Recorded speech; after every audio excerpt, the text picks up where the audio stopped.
from 2014. Today is the anniversary of Democrat Governor Lilburn Boggs of Missouri in 1838 signing the Executive Order 44 allowing the extermination of Mormons.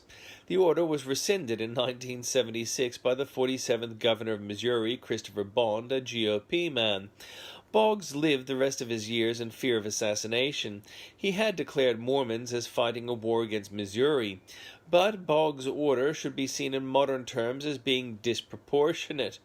In Boggs' defense, there was still slavery in the U.S., and he would have felt urged to treat Mormons harshly. It isn't really a defense.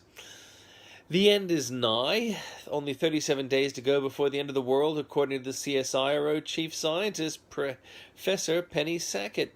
Yet the chief difference between a skeptic and a warmest seems to be years of research.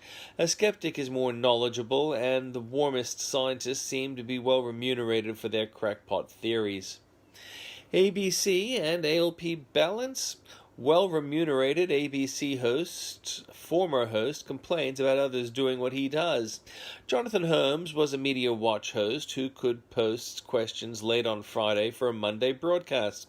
Quadrant had done similarly when it compiled its list of ABC stars' remuneration packages, but Holmes was never appropriately balanced in his reporting, often being sidetracked with having to hit and hurt Rupert Murdoch.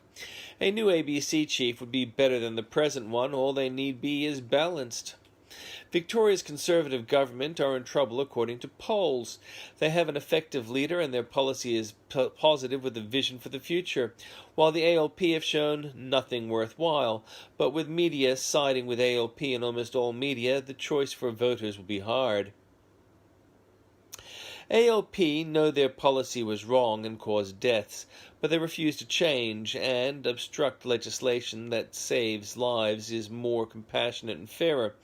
ALP likes to kill. For those living elsewhere, the issue is to do with migration by boat to Australia.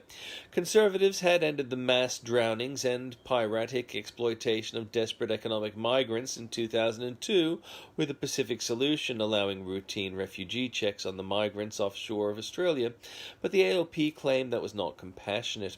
So the ALP took down the Pacific Solution in 2008, and the result was many died and many tens of thousands were exploited by pirates, paying some $10,000 or $20,000 each to come to Australia.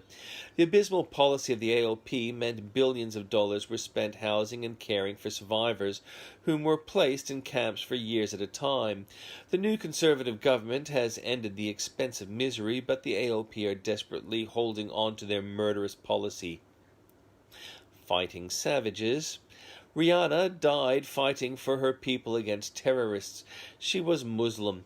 She was a Kurd and part of a female unit of fighters. ISIS are disturbed by the female fighters because their 72 Virgins in Heaven myth is nullified by being killed by a woman. Rihanna had a righteous spirit and she has many friends. Some really disgusting, obstructive, and insane people are bigoted non-Muslims, but they aren't the terrorists killing, raping, and torturing people. And Major League Baseball World Series update. San Francisco Giants have blown away KC Royals 5-0, with the Giants pitcher Bumgarner pitching a 9-inning shutout. Giants are a win away from taking the series, while the Royals are 2 wins away.